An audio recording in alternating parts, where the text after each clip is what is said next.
KCNTV 한중방송을 사랑해주시는 애청자 여러분, 안녕하셨습니까? 소설 코너 담당자 이화실입니다.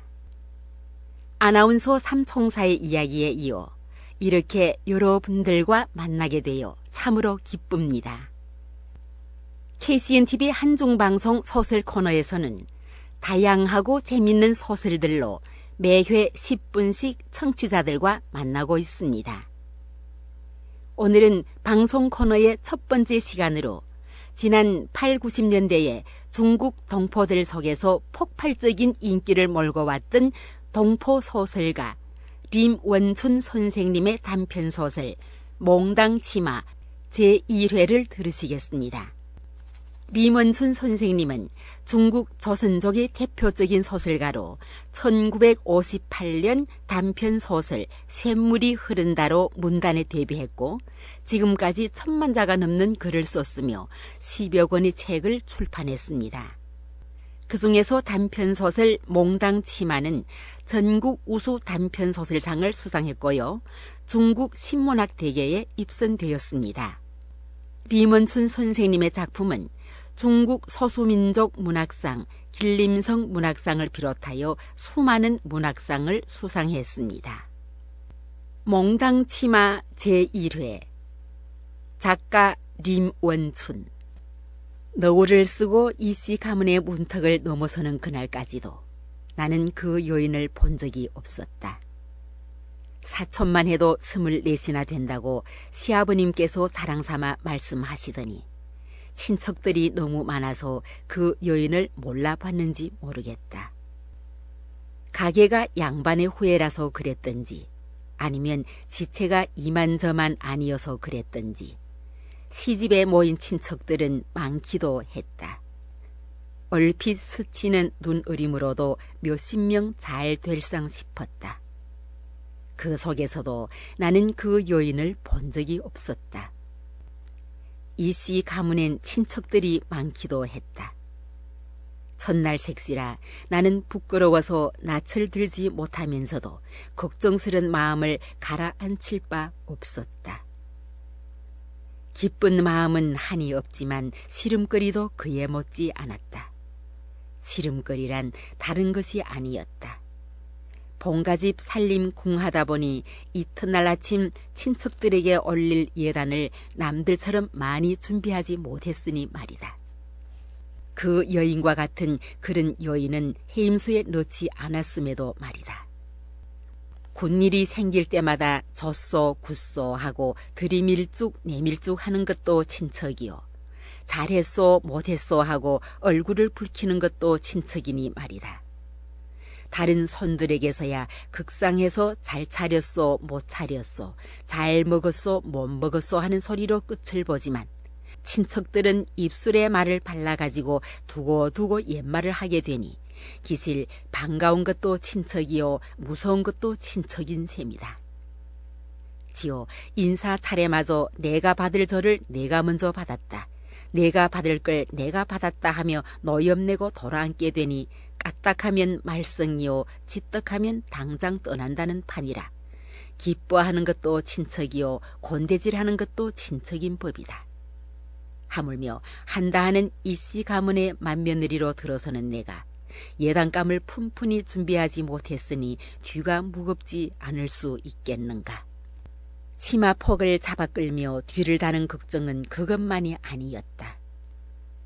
내노라하게 차려가지고 오지 못하고 겨우 이불 한 채에 첫날 옷, 트렁크 하나뿐인데 트렁크 속에 든 것마저 태반이 시집에서 예장감으로 가져온 것이니 친척들이 색시의 차림새를 구경할 때 뒷소리를 얼마나 할까 싶어 꽃방석에 앉은 것이 아니라 우들투들한 바위 위에 앉은 것만 같았다.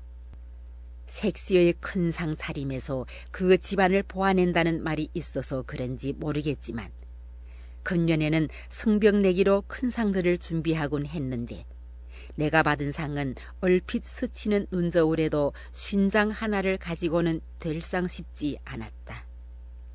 상다리 부러지게 차렸다는 말이 내가 받은 상을 두고 나온 말 같이 느껴질 정도였다. 그럴수록 꼬리를 무는 걱정은 더 커갔다. 모든 것은 어품가품이라지만 한쪽이 너무 기울어졌으니 면목이 서지 않은 것은 둘째치고 뒷공론에 귀가 가려울 것이 더 걱정이었다. 첫날 색시의 일솜씨를 구경하느라 그랬던지 아니면 첫손으로 지은 밥을 맛보느라고 그랬던지 이튿날 아침 진지를 새색시가 짓는 것은 조선족이 재래로 내려온 습관이었다. 글눈보다 일눈을 먼저 틔운 나를 놓고 보면 더더구나 때시극은 내 손 몰래 지나친 일이 없으리만큼 손끝에서 물방울이 말라본 적 없는 나를 놓고 보면 그까지 밥을 하는 것쯤은 대수가 아니었으나 숱한 친척들이 눈길이 나를 투시한다고 생각되자 어쩐지 손이 말을 듣지 않았다. 한두 사람의 밥도 아니요 수십 명의 밥을 지어야 하니 밥이 타거나 서는 것은 여반장인데 어떻게 하면 타지도 않고 설지도 않게 눕지도 않고 되지도 않게 하겠는가 하는 우려가 가슴 한구석을 누르고 있었다. 그도 그럴 것이 처음 짓는 밥이 누구면 각시복을 받지 못하고 되면 남편복을 받지 못하고 설면 살림이 궁해지고 타면 집안이 망한다는 얼거지 떨거지 소리를 신조처럼 믿어오는 이씨 가문의 풍속이니 말이다. 하기야 밥이 타거나 되면 여차여차하게 복을 누리고 누구면 여차여차하게 자손들을 잘 키운다고 왕청 같은 좋은 말을 누려 놓으면서 술잔을 기울이기 마련이지만 다시 말하면 나빠도 좋은 징조로 돌려대면서 아침을 쓰기 마련이지만 같은 값이면 분홍치 말했다고 어쨌든 첫 밥을 물맞게 잘 지어야 했다.